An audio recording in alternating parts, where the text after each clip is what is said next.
નમસ્કાર વિદ્યાર્થી મિત્રો, આજે આપણે 11 સાયન્સ કેમિસ્ટ્રીમાં 7મું ચેપ્ટર છે સંતુલન, એનો આગળ અભ્યાસ કરીએ. આજનો આપણો મુખ્ય ટોપિક છે નિર્બળ એસિડના આયનીકરણ અચળાંકનું સૂત્ર તારવવું. અને આવો જ એક બીજો પ્રશ્ન લઈશું આપણે, નિર્બળ બેઝના આયનીકરણ અચળાંકનું સૂત્ર તારવવું.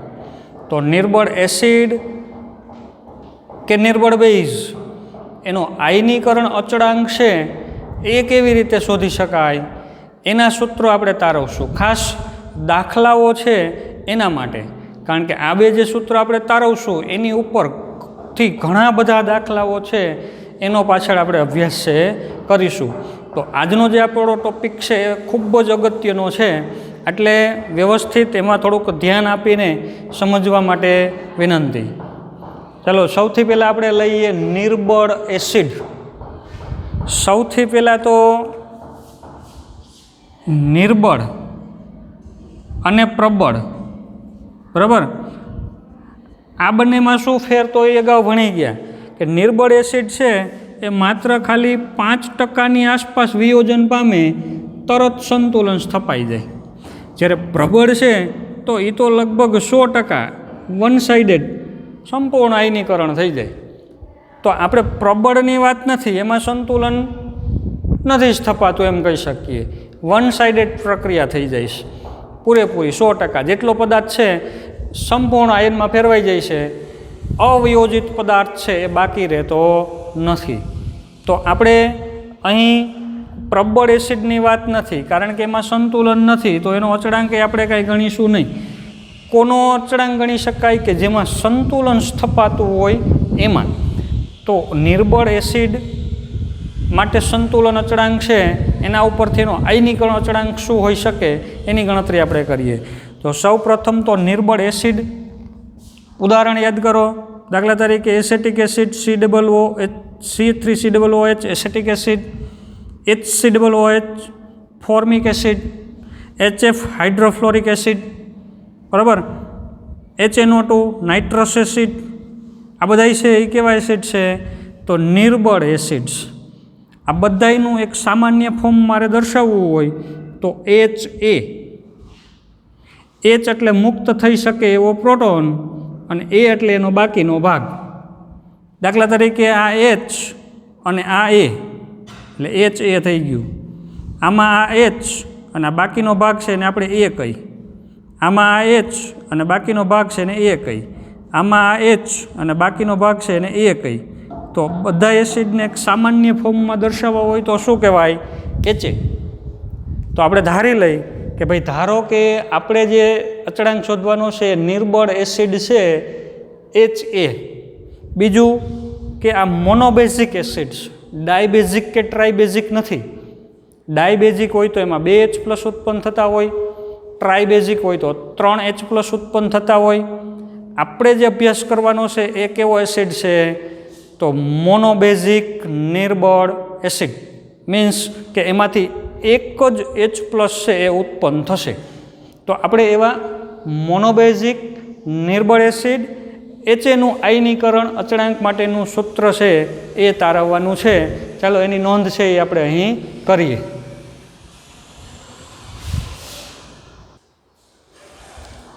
તો વિદ્યાર્થી મિત્રો જુઓ, મેં અહીં એક નોંધ કરેલી છે કે ભાઈ, ધારો કે નિર્બળ મોનોબેઝિક એસિડ HA, નિર્બળ મોનોબેઝિક એસિડ એને આપણે ધારી લીધો HA છે, એનું જલીય દ્રાવણમાં સંતુલન સ્થપાયેલું છે. એ સંતુલન આપણે અહીં દર્શાવીએ, બરાબર. નિર્બળ મોનોબેઝિક એસિડ HA જલીય દ્રાવણમાં કઈ રીતનું સંતુલન સ્થપાશે એનું, તો એની પાણી સાથે પ્રક્રિયા કરશે. આપણે લખવું હોય તો આવી રીતે સંતુલન દર્શાવીએ, સંતુલન પ્રક્રિયા.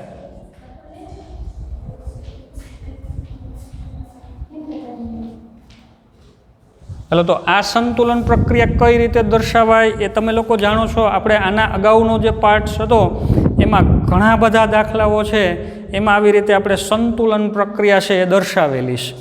તો સંતુલન પ્રક્રિયાને દર્શાવવી હોય તો નિર્બળ નિર્બળ એસિડ છે HA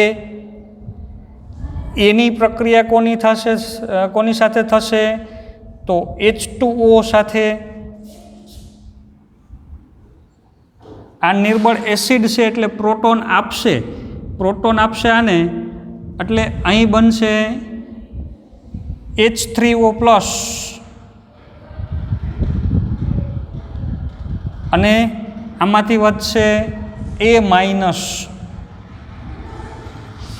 એકવીસ સ્વરૂપે આપણે દર્શાવ્યા બધાને, કારણ કે એનું જલીયકરણ થશે.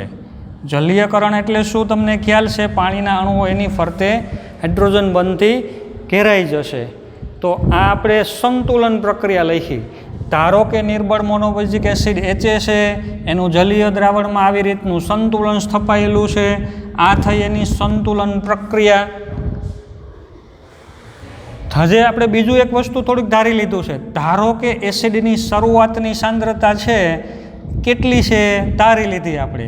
ધારો કે C મોલારિટી છે. C એસિડની શરૂઆતની સાંદ્રતા કેટલી છે તો C મોલ પર લિટર. 1 લિટરમાં C મોલ જેટલો એસિડ છે આપણે એડ કરેલો છે. અને એનો આયનીકરણ અચળાંક આલ્ફા છે. આયનીકરણ અચળાંક આલ્ફા છે. હવે આ તમારા માટે નવું કે ભાઈ સાહેબ, તમને પ્રશ્ન થાય કે સાહેબ આયનીકરણ અચળાંક તો આપણે ક્યાંય ભણ્યા જ નથી, એ કેમ ખબર પડે આયનીકરણ અચળાંક એટલે શું? તો આયનીકરણ અંશ, બરાબર, સોરી અહીં સુધારજો, એક આયનીકરણ અચળાંક નહીં પણ એનો આયનીકરણ અંશ કહેશું આપણે. આયનીકરણ અચળાંકનું સૂત્ર તો મેળવવાનું જ, અને આપણે કહીએ આયનીકરણ અંશ આલ્ફા. હવે તમને ખબર છે, જો આયનીકરણ અંશ તમે નથી જાણતા પણ ટકા ખબર છે. હું એમ કહું કે ભાઈ આ એસિડ HA છે એનું 5% આયનીકરણ થયું, તો 5% એટલે એનો અર્થ કે 100 મોલ લીધા હોય તો એમાંથી 5 મોલના આયન બન્યા, બાકીનો અવિયોજિત પદાર્થ છે એમણે પડ્યો રહ્યો. તો આયનીકરણના ટકા કેટલા ટકા આયનીકરણ થયું? તો આયનીકરણના ટકા કેટલા? તો 5%, બરાબર, અથવા 3% આયનીકરણ થયું, અથવા 4% આયનીકરણ થયું. તો ટકા એટલે શું એ તમને પરફેક્ટ ખબર છે, એમાં મારે તમને વધારે સમજાવવાની જરૂર નથી. તમને ખ્યાલ આવી જ જાય કે 3% આયનીકરણ એટલે કેટલું આયનીકરણ થયું, 5% એટલે કેટલું આયનીકરણ થયું. હવે તમને એ પણ ખબર છે કે કોઈ પણ ટકાને આપણે 100 વડે ભાગીએ એટલે એનો અંશ મળે, આપણને ભાગ મળે. તો આયનીકરણના ટકા નથી જોતા, એનો અંશ જોઈશ. તો અંશ જોતો હોય તો શું કરવું પડે? તો ટકાને 100 વડે ભાગવા પડે. તો 5/100 એટલે 0.05. તો 0.05 છે ને એ એનો કહેવાય આયનીકરણ અંશ. એને આપણે સંજ્ઞા આપી દીધી શું? તો આલ્ફા, બરાબર. એટલે આયનીકરણ અંશ એટલે બીજી કોઈ નવી વસ્તુ નથી. તમે જે જાણો છો 1% જ છે, પણ આપણે એને અંશ સ્વરૂપમાં રજૂ કરેલા છે. ટકા નથી કીધા પણ એને ભાગ્યા 100 કરી દીધા, એટલે આપણને એ કયા સ્વરૂપમાં મળ્યું છે? તો અંશ સ્વરૂપમાં. કેટલામો ભાગ છે, કેટલામાં ભાગનું આયનીકરણ થાય છે એ બતાવે છે, બરાબર. તો આયનીકરણ અંશ છે આલ્ફા, અથવા એને ગુણ્યા 100 કરી નાખો તો ટકા થઈ જાય કે ભાઈ આટલા ટકા આયનીકરણ થાય છે એનું, એ આપણે ધારી લીધું. ચાલો, તો અહીં આપણે લખ્યું કે ધારો કે એસિડની સાંદ્રતા શરૂઆતની કેટલી હતી? C molarity. પછી એનું આયનીકરણ થયું, કેટલા ટકા આયનીકરણ થયું? તો 100 ગુણ્યા આલ્ફા જેટલું, અથવા તો આયનીકરણ અંશ કઈ આલ્ફા જેટલું, આલ્ફા અંશ જેટલું એનું આયનીકરણ છે એ થયું. તો હવે શરૂઆતમાં કેટલો હતો? સંતુલને કેટલો બાકી રહેશે? સંતુલને આ H3O+ ને A- કેટલા ઉત્પન્ન થશે એની ગણતરી આપણે અહીં કરવી છે. અને આ ગણતરી છે ને એ તમે બહુ સારી રીતે જાણો છો, કારણ કે ઘણા બધા દાખલાઓ, ઉદાહરણ અને સ્વાધ્યાયના આપણે આના પહેલાં છે એ ગણી ચૂકેલા છીએ, બરાબર. તો શરૂઆતની સાંદ્રતા કેટલી, સંતુલને કોણ કેટલો બાકી હોય, આ નિપજ કેટલી ઉત્પન્ન થઈ હોય, ચાલો એ આપણે અહીં દર્શાવીએ.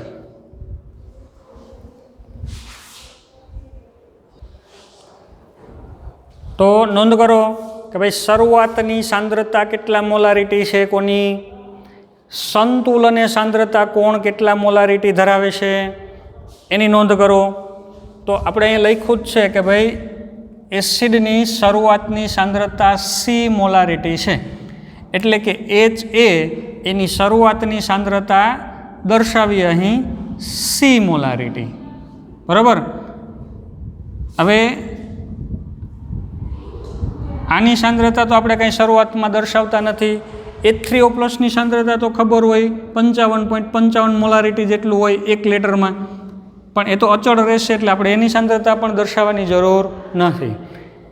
સંતુલને સાંદ્રતા કેટલી હશે, તો સંતુલને આ સી મોલારિટી નહીં હોય, સીમાંથી ઓછું થશે. શરૂઆતમાં સી મોલારિટી ધરાવતું હતું પણ હવે થશે સી માઇનસ,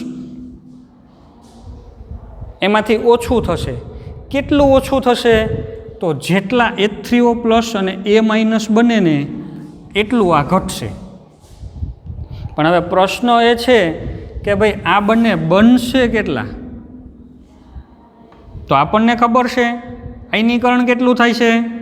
ધારો કે 5% થતું હોય, બરાબર, 5% આયનીકરણ થયું તો શરૂઆતના 5% જેટલો આ બને. અહીંયા આલ્ફા અંશ છે એનો, આલ્ફા જેટલું, આલ્ફામાં ભાગનું આયનીકરણ થાય છે, તો સીના આલ્ફા ભાગ જેટલો આ બને. આપણે એટલે જ દર્શાવ્યું છે કે એનો આયનીકરણ અંશ છે આલ્ફા, એટલે કે આલ્ફા ભાગનું આયનીકરણ થાય છે. શું બતાવ્યા, આલ્ફા ભાગનું આયનીકરણ થાય છે. તો સીનો આલ્ફા ભાગ એટલે C alpha, H3O+ C alpha જેટલું બને. A- પણ કેટલું બને, તો સી આલ્ફા જેટલું બને. આલ્ફા કેટલું હશે, આલ્ફા એટલે આવો કંઈક આંકડો હશે, 0.003, 0.002 અથવા 0.04, બરાબર, 0.05, 0.03, 0.04 એવો કંઈક આંકડો હશે. 0.00500 એવું હોઈ શકે, ઓછું આયનીકરણ થતું હોય તો એવો કોઈ પણ એક આંકડો હશે. તો આ સી આલ્ફા બને છે, આ એટલું જ બનવાનું, કારણ કે બંને સમાન ઉત્પન્ન થાય છે. તો આ જેટલું બને H3O+ જેટલા ઉત્પન્ન થાય એટલું HA ઘટે. તો હવે તમને ખ્યાલ આવી જ ગયો કે ભાઈ આ શરૂઆતમાં સી મોલારિટી સાંદ્રતા હતી, પણ હવે સાંદ્રતા સીમાંથી બાદ થશે. કેટલું થશે, તો સી આલ્ફા જેટલું બાદ થશે. તો સીમાંથી સી આલ્ફા બાદ કરો એટલે શું થાય, 1 - આલ્ફા ઇન્ટુ સી, બંનેમાંથી સી કોમન કાઢ્યો તો આની સાંદ્રતા આટલી થાય, 1 - C alpha, 1 - alpha into C, આટલી એની સાંદ્રતા થાય. હવે આ સાંદ્રતા તમે જાણતા હો બધાયની, આ તો અચળ, બરાબર, અથવા આપણે આને દર્શાવીએ લિક્વિડ આમ, તો એની સાંદ્રતા તો આપણે દર્શાવતા નથી. તો તમે પ્રક્રિયકની સાંદ્રતા જાણો છો, નિપુજની સાંદ્રતા જાણો છો, મોલારિટીમાં સાંદ્રતા જાણો છો, તો તમે આ જે સંતુલન પ્રક્રિયા છે એનો સંતુલન અચળાંક છે એનું સૂત્ર મેળવી શકો. સંતુલન અચળાંક, ચાલો આનો સંતુલન અચળાંક છે કેટલો થશે એને આપણે કહીએ કે, આનો સંતુલન અચળાંક એનું સૂત્ર, તો H3O+ ની સાંદ્રતા ઇન્ટુ A- ની સાંદ્રતા ડિવાઇડેડ બાય HA ની સાંદ્રતા અને H2O ની સાંદ્રતા, આમ આપણે રજૂ કરી શકીએ. પણ આપણને ખબર છે H2O લિક્વિડ છે, લિક્વિડ એટલે ઘન હોય કે લિક્વિડ અવસ્થા હોય એની સાંદ્રતા તો એની ઘનતા જેટલી અચળ ગણવામાં આવે છે. આપણે આના પહેલાં પણ ઘણી વખત એનો ઉપયોગ છે કરેલો છે. તો H2Oની સાંદ્રતા અચળ છે, એને આ અચળાંક સાથે જોડી દઈએ એટલે આપણને નવો અચળાંક મળે. એ નવા અચળાંકને કહેવાય નિર્બળ એસિડનો વિયોજન અચળાંક અથવા તો નિર્બળ એસિડનો આયનીકરણ અચળાંક. વિયોજન કે આયનીકરણ બંને એકબીજાના પર્યાય આપણે આના પહેલાં ભણી ગયા, બરાબર. ચાલો તો અહીં આપણે એની નોંધ કરીએ કે અહીં H2O અને એને બ્રેકેટ આપીએ એટલે વચ્ચાઈશું તો કોન્સન્ટ્રેશન ઓફ H2Oની મોલારિટીમાં સાંદ્રતા અચળ ગણવામાં આવે છે. તેથી આપણે એને અચળાંક સાથે જોડી દઈએ તો જે નવો અચળાંક મળે એ દર્શાવીએ તો Ka બરાબર K અને H2O એ નથી દર્શાવતા, સીધું જ મૂકું છું. શું થશે તો H3O પ્લસની સાંદ્રતા ઇન્ટુ A માઇનસની સાંદ્રતા અને છેદમાં આવશે HA કે જે અવિયોજિત એસિડ છે એની સાંદ્રતા. તો આ જે સૂત્ર થયું એને કહેવામાં આવે છે નિર્બળ એસિડનો વિયોજન અચળાંક. અહીં કે એને નિર્બળ એસિડનો વિયોજન અથવા તો આયનીકરણ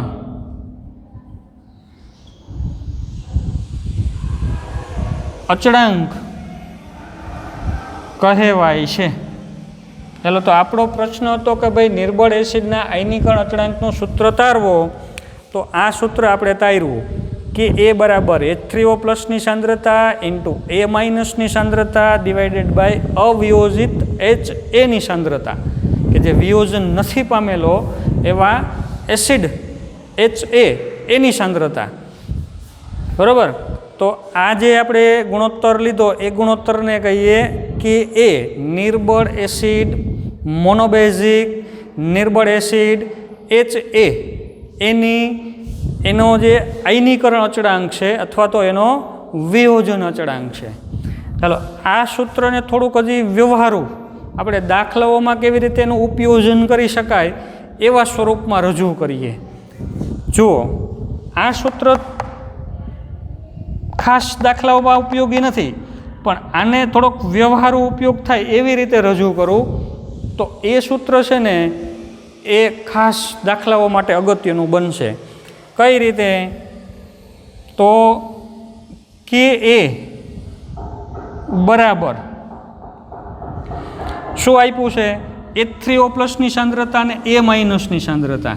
પણ H3O પ્લસ અને A માઇનસની સાંદ્રતા તો સમાન જ હોય. તો A માઇનસની સાંદ્રતા કેટલી હોય? તો H3O પ્લસની જેટલી. તો હું અહીં લખું કે ભાઈ H3O પ્લસની સાંદ્રતા અને A માઇનસની જગ્યાએ લખી નાખું H3O પ્લસની સાંદ્રતા. તો કંઈ ફેર પડશે નહીં, કારણ કે બંનેની સાંદ્રતા તો સમાન જ છે. H3O પ્લસની સાંદ્રતા બરાબર એને ગુણ્યા H3O પ્લસની સાંદ્રતા, બરાબર. તો શું થવાનું? H3O પ્લસની સાંદ્રતાનો વર્ગ થવાનો. તો આની જગ્યાએ હું આમ દર્શાવી શકું કે ભાઈ કે A બરાબર શું થશે? કે A બરાબર કોન્સન્ટ્રેશન ઓફ H3O પ્લસ એનો સ્ક્વેર ચલો છેદમાં HAની સાંદ્રતા.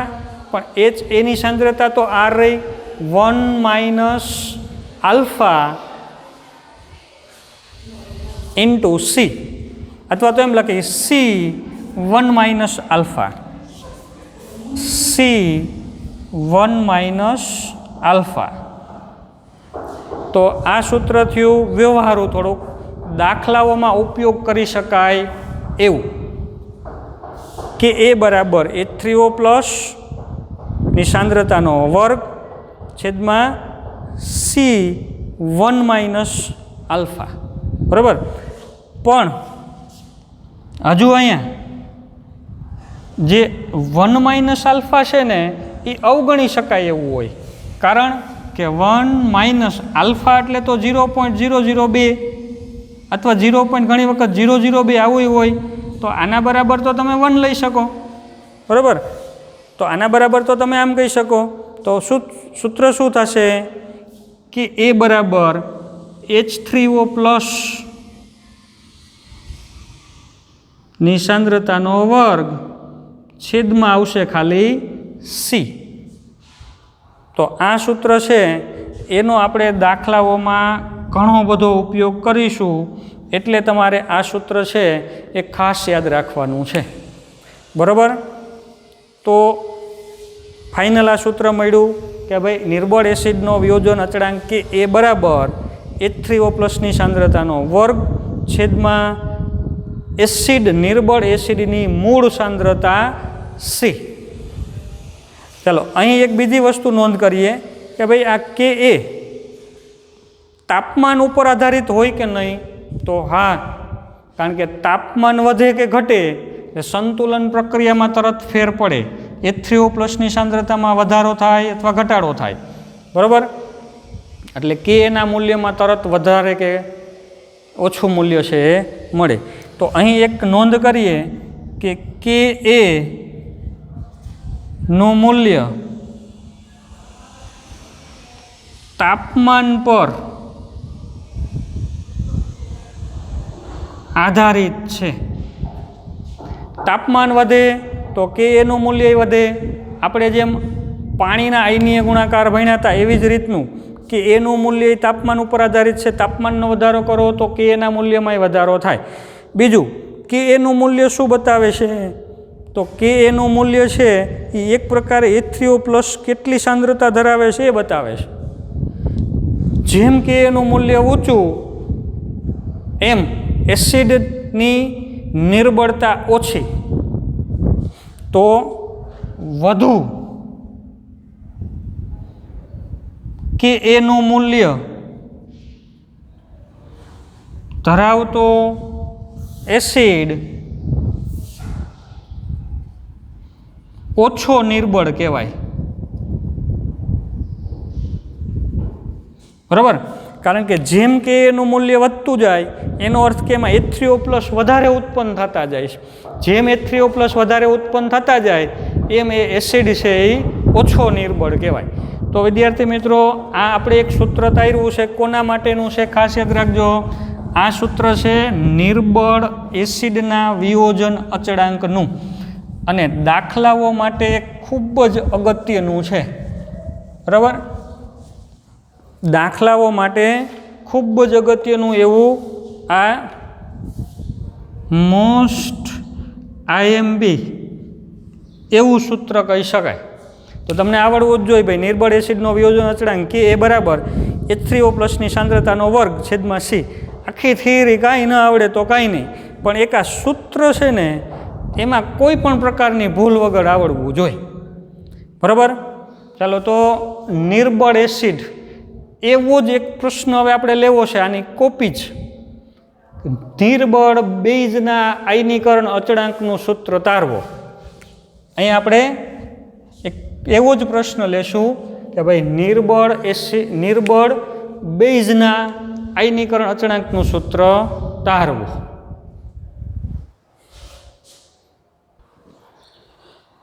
ચાલો વિદ્યાર્થી મિત્રો, તો જેમ નિર્બળ એસિડ હતું એવી રીતે આપણે એવો જ પ્રશ્ન છે નિર્બળ બેઝના આયનીકરણ અચળાંકનું સૂત્ર તારવવાનું છે. તો આ છે એ વીજ રીતે આપણે નોંધીએ કે ધારો કે નિર્બળ અહીંયા ફેરફાર થાય મોનો એસિડિક બેઝ MOH, જેમ H એ લેતા હતા એની જગ્યાએ આપણે લઈ MOH. નોંધ કરીએ ધારો કે નિર્બળ મોનો બેઝિકની જગ્યાએ મોનો એસિડિક બેઝ MOH છે તેનું જલીય દ્રાવણમાં નીચે મુજબ સંતુલન સ્થપાયેલું છે તેનું પછી આની જેમ જ જલીય દ્રાવણમાં નીચે મુજબ સંતુલન સ્થપાયેલું છે પછી આપણે એક એનું અહીંયા સંતુલન દર્શાવશું હવે ધારી લઈ કે ધારો કે આ બેઝ છે એની શરૂઆતની સાંદ્રતા C મોલારિટી છે એ પણ કેટલું આયનીકરણ પામે છે કેટલામાં ભાગનું આયનીકરણ થાય છે તો આલ્ફામાં ભાગનું આયનીકરણ થાય છે તો એનું આયનીકરણ અંશ પણ આપણે આલ્ફા ધારી લઈએ બરાબર ધારો કે જેમ આમાં લખ્યું છે એમ જ ખાલી અહીં ફેર આવશે કે બેઝની શરૂઆતની સાંદ્રતા ધારો કે આ બેઝની શરૂઆતની સાંદ્રતા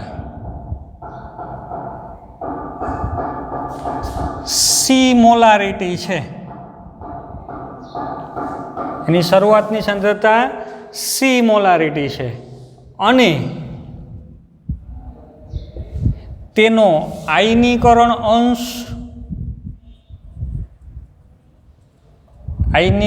અંશ કેટલો છે તો આલ્ફા છે એટલે કે આલ્ફા ભાગનું આયનીકરણ પામે છે તો આપણે જે આ નિર્બળ મોનોબેઝિક એસિડ છે એની સંતુલન પ્રક્રિયા દર્શાવીએ તો અહીં નોંધ કરીએ આપણે પ્રથમ સંતુલન પ્રક્રિયા ચાલો કઈ રીતે સંતુલન સ્થપાયેલું છે તો MOH એને પાણીમાં નાખ્યો એટલે એકવીસ થયો પ્લસ H2O અથવા આપણે H2O ને ન દર્શાવીએ તો પણ કારણ કે MOH એકવીસ પાણીમાં નાખ્યો એટલે એમાંથી આયન મુક્ત થયા M પ્લસ OH માઇનસ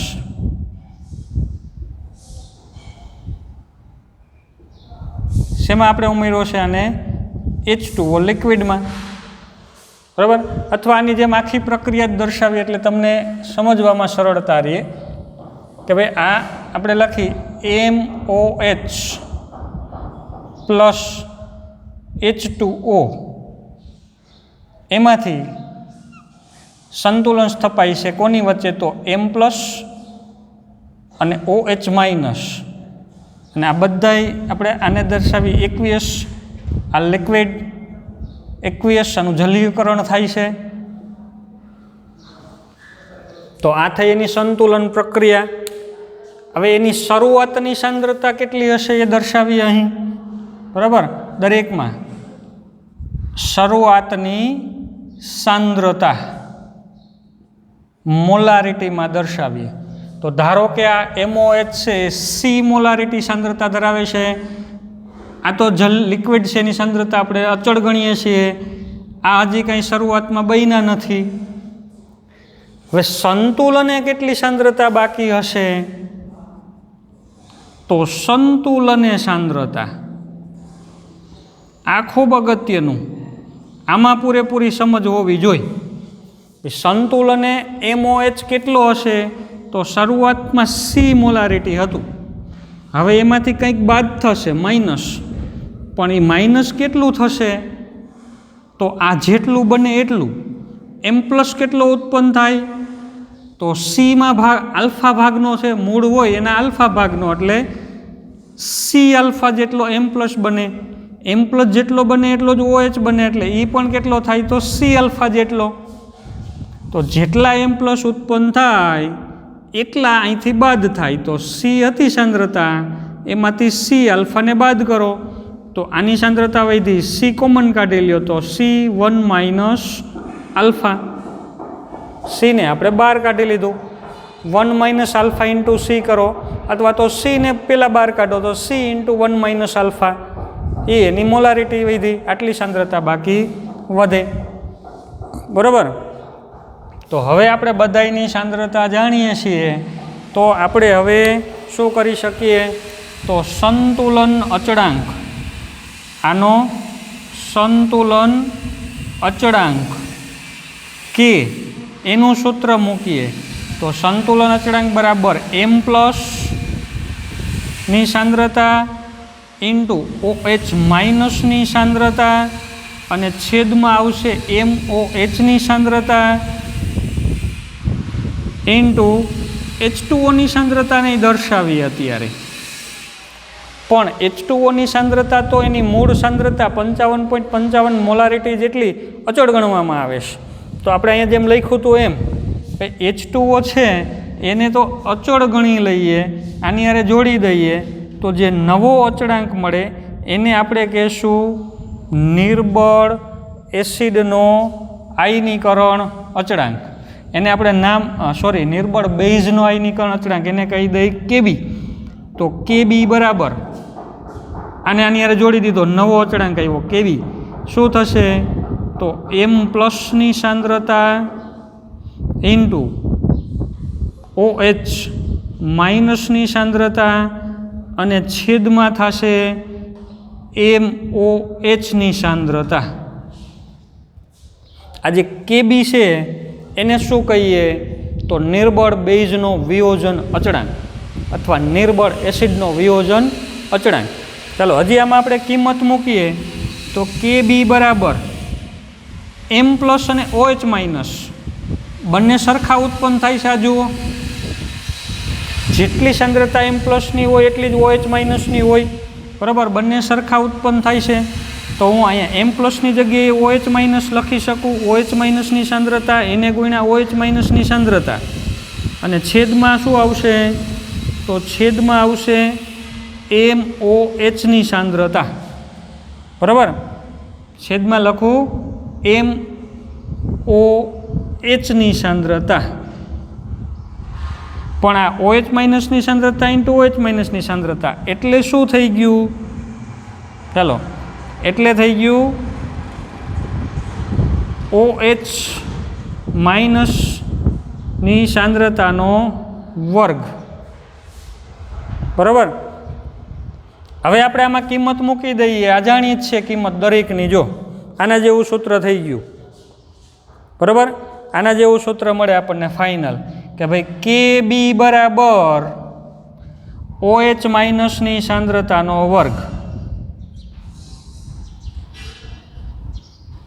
છેદમાં MOHની સાંદ્રતા એટલે C1 minus alpha, C1 minus alpha. હજી આના બરાબર લખવું હોય તો 1 માઇનસ આલ્ફા બરાબર તો 1 થાય, અવગણી શકાય. તો આવું આવે કે ભાઈ OH માઇનસની સાંદ્રતાનો વર્ગ છેદમાં ખાલી આવે C, બરાબર. હજી આ કાઢી નાખું છું લખવામાં સરળતા રહી એટલા માટે. હજી આ સૂત્રને હું આગળ લખું જો તો OH માઇનસની સાંદ્રતા તો જાણીએ છીએ, આ રહી C આલ્ફા, IC આલ્ફા. તો આમ થાય C આલ્ફાનો વર્ગ છેદમાં C, એટલે કે શું થશે C તો કેન્સલ થઈ જશે, C આલ્ફા સ્ક્વેર. અહીંયા એમ થાય C આલ્ફાનો વર્ગ છેદમાં C. તો આના બરાબર પણ હજી તમે આગળ લખી શકો અહીંયા સૂત્રમાં. ફાઇનલ શું જવાબ આવે તો C આલ્ફા સ્ક્વેર. તો જેમ કે A બરાબર H3O પ્લસનો વર્ગ છેદમાં C બરાબર C આલ્ફા સ્ક્વેર થાય, એવી જ રીતે KB બરાબર OH માઇનસનો વર્ગ છેદમાં C બરાબર C આલ્ફા સ્ક્વેર થાય. તો આ છે નિર્બળ બેઝનો વિયોજન અચળાંક, નિર્બળ બેઝનો વિયોજન અચળાંક, બરાબર. શું કહેવાય અહીં તો અહીં KB ને નિર્બળ બેઝનો વિયોજન અચળાંક કહેવાય. એને નિર્બળ બેઝનો આયનીકરણ અચળાંક અથવા તો વિયોજન અચળાંક કહેવાય. એનું મૂલ્ય તાપમાન ઉપર આધારિત હોય. જેમ કેબીનું મૂલ્ય વધારે એમ બેઝ ઓછો નિર્બળ કહેવાય. જેમ એસિડમાં લખ્યું હતું એમ જ ચાલો લખી નાખો અહીંયા પણ તો આ બે સૂત્રો થયા. આ બે સૂત્રો છે એ તમારે ખાસ યાદ રાખવાના છે. જો કયા બે સૂત્રો કે ભાઈ કે એ બરાબર H3O પ્લસની સાંદ્રતાનો વર્ગ છેદમાં સી બરાબર સી આલ્ફા સ્ક્વેર, કે બી બરાબર OH માઇનસની સાંદ્રતાનો વર્ગ છેદમાં સી બરાબર સી આલ્ફા સ્ક્વેર. આ બંને સૂત્રો છે. જો અહીં હું વિશેષ અલગથી નોંધ કરાવું છું. ચાલો એક બીજા પેજમાં બે પ્રશ્નો તો તમારી પાસે લખાઈ ગયા છે, પણ યાદ રાખો કરીને આ બંને સૂત્રો ફરીથી લખો. ચાલો તો આ બે થિયરી આપણે ભણ્યા, એના આધારે ખૂબ જ અગત્યના બંને સૂત્રો છે તમે નવા પેજ ઉપર લખો, કારણ કે એ તમારે યાદ રાખવાના છે. આ તો આપણે થિયરીમાં સમજવા માટે બધું વર્ણન લખ્યું. આ કાંઈ યાદ ન રહીએ તો છેલ્લે તમારે માત્ર ખાલી આ બે સૂત્રો છે એ યાદ રાખવાના છે, એટલે બધા દાખલાઓ છે એના ઉપરથી થઈ જશે. બરાબર? તો નિર્બળ એસિડ માટેનું સૂત્ર શું હતું? તો નિર્બળ એસિડ માટે એનો વિયોજન અચળાંક કે એ બરાબર શું થાય? તો H3O પ્લસની સાંદ્રતાનો વર્ગ. એસિડ હોય એટલે H3O પ્લસની સાંદ્રતા લેવાની, એનો વર્ગ છેદમાં સી બરાબર આ થાય સી આલ્ફા સ્ક્વેર. એક એક સી ઉડી જાય તો આના બરાબર થાય સી આલ્ફા સ્ક્વેર. ચાલો આ સૂત્ર થયું. બરાબર? અથવા એક હજી આની સાથે જ તમને લખાવી દઉં. બરાબર? કે ભાઈ આમાંથી તમે H3O પ્લસને સૂત્રનો કરતા બનાવો તો H3O પ્લસ બરાબર શું થાય? એની સાંદ્રતા જોતી હોય તો આ બંનેનો ગુણાકાર થાય. પહેલાં તો આને સીને અહીંયા લઈ આવવો પડે, કે એ ઇન્ટુ સી. આની કણ અચળાંક ગુણ્યા સી એ બંનેનો ગુણાકાર એટલે H3O પ્લસનો વર્ગ થયો. પણ અહીંથી વર્ગ કાઢો એટલે અહીંયા આવે એનું વર્ગમૂળ. તો આ સૂત્ર પણ તમારે યાદ રાખવાનું, આના ઉપરથી જ આવ્યું. બરાબર? મૂળ સૂત્ર આ યાદ રાખવાનું.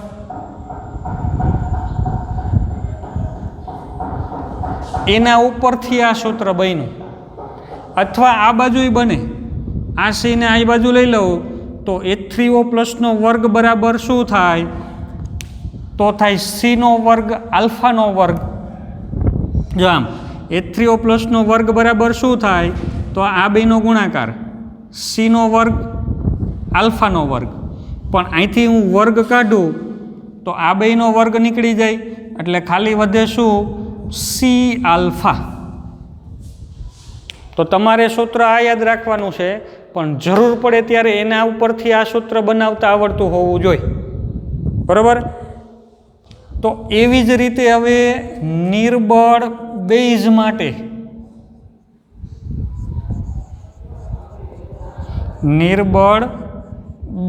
માટેના સૂત્રો છે આપણે નોંધીએ. તો ભાઈ નિર્બળ બેઝ માટેનું સૂત્ર શું થશે? તો આપણે હમણાં એની તારવણી કરી અહીંયા. બરાબર? આ સૂત્ર છે એ નિર્બળ બેઝ માટે. નિર્બળ બેઝ માટે આની જેમ જ એનો આયનીકરણ અચળાંક કે બી બરાબર બેઝ છે એટલે અહીંયા એસિડ હોય તો H3O પ્લસનો વર્ગ કરવાનો, બેઝ હોય તો OH માઇનસની સાંદ્રતાનો વર્ગ છેદમાં બેઝની મૂળ સાંદ્રતા સી, એના બરાબર થાય સી આલ્ફા સ્ક્વેર. આ મૂળ સૂત્ર. બરાબર? નિર્બળ બેઝ માટે આ સૂત્ર તમને ખાસ યાદ રહેવું જોઈએ. આ યાદ રહી એટલે એમણે મફતમાં યાદ રહી જાય. ખાલી ફેર શું કરવો પડે? એસિડ હોય તો H3O પ્લસનો વર્ગ, બેઝ હોય તો OH માઇનસનો વર્ગ. એક સાથે એક ફ્રી જેવી સ્કીમ છે આ. બરાબર? એક યાદ રાખો તો બીજું એમણે યાદ રહી જશે. ચાલો આમાંથી OH માઇનસને સૂત્રનો કરતા બનાવીએ તો નવા સૂત્રો મળે. ભાઈ OH માઇનસનો વર્ગ બરાબર OH માઇનસ એની સાંદ્રતાનો વર્ગ બરાબર, તો આ બંનેનો થાય ગુણાકાર KB ઇન્ટુ સી, અથવા આ બાજુ લઉં તો OH માઇનસનો વર્ગ બરાબર આ બંનેનો ગુણાકાર થાય સીનો વર્ગ આ સીને અહીંયા લઈ લઉં તો વર્ગ, આલ્ફાનો વર્ગ, આ સૂત્ર થયું. પણ આપણે ઘણા દાખલાઓમાં OH માઇનસની સાંદ્રતાની જરૂર પડશે, એટલે અહીંથી હું વર્ગ કેન્સલ કરું. જો અહીંથી વર્ગ કાઢ્યો તો અહીંયા શું આવશે? તો અહીંયા આવશે વર્ગમૂળ. અહીંયા વર્ગ કાઢીએ તો અહીંયા આવશે વર્ગમૂળ. તો OH માઇનસની સાંદ્રતા બરાબર √Kb × C. અહીંયા વર્ગ નીકળી જાય બંનેના. તો આ બીજું સૂત્ર થયું. મૂળ આના ઉપરથી જ આવેલું છે. તમારે માત્ર એક જ સૂત્ર યાદ રાખવાનું છે ભાઈ, K બરાબર H3O+2 C બરાબર C². એક સૂત્ર યાદ રાખો એટલે એના જેવું જ બેઝ માટે સૂત્ર બની જાય. ખાલી ફેર શું આવે? H3O+ ની જગ્યાએ OH-. બરાબર. તો એક જ સૂત્ર માત્ર યાદ રાખો, માત્ર એક સૂત્ર જ યાદ રાખવાનું છે, યાદ રાખવું પડે. તો એક ઉપરથી H3O+ ચેન્જ કરો એટલે OH- આવી જાય, એટલે બેઝ માટે થઈ ગયું. પછી આમાં જેની જરૂર પડે એનું સૂત્ર બનાવી લેવાય. H3O+ ને સૂત્રનો કરતા બનાવો તો √K × C બરાબર C�alpha. એવી જ રીતે OH- બરાબર √Kb × C બરાબર. તો આ સૂત્રો છે ખૂબ જ અગત્યના છે. ઘણા બધા, લગભગ કેટલા આપણે ગણીએ તો આમ તો 40 જેવા જે દાખલાઓ આપણે સ્વાધ્યાયમાં આપ્યા છે, એમાં આનો ઉપયોગ થવાનો છે. એટલે વધુ ભાર દઈને તમને 2-3 વખત રિપીટ કરીને સમજાવું છું. તમને કદાચ એમ હશે કે સાહેબ કેમ ફરીથી આ વધુ ભાર દઈને કહે છે? તો એનું કારણ એક જ છે કે લગભગ આની આધારે 35 થી 40 જેવા દાખલાઓ છે એ ગણવાના છે. આ સૂત્રની રમત જ છે. એ તમને આવડે પરફેક્ટ, એટલે તમે દાખલાઓ છે કડકડાટ સટાસટ રીતે ગણી શકો. ચાલો, તો આજની 2 થિયરી વ્યવસ્થિત સમજજો, અને કાંઈ ન આવડે તો ફાઇનલ આ સૂત્રો છે ને એ તમને પરફેક્ટ આવડવા જોઈએ. ચાલો, મળીએ પાછી. આના પછી આપણે કેટલાક બફર દ્રાવણ માટે અને સમાન આયન અસર શું હોય એની ચર્ચા છે થોડીક કરીશું.